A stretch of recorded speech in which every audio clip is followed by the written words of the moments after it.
اللهم صل وسلم وبارك على سيدنا محمد وعلى اله وصحبه وسلم اجمعين. اوبل فيكترا 95 فيها مشكله في الكهرباء بتاعت الانوار اهي.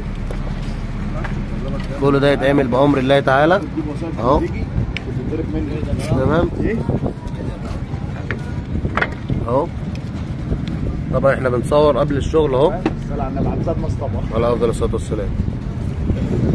فيها مشكله في لمبه الاس بتاعت الفتيس اهو،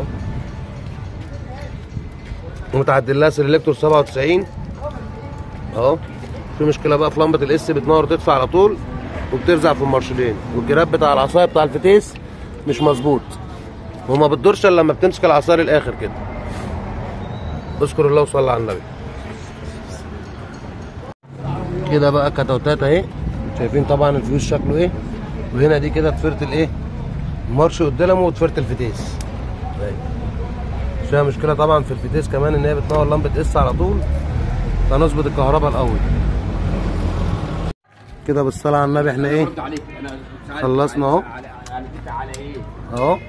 ضفاير كده اهو الصلاه على النبي.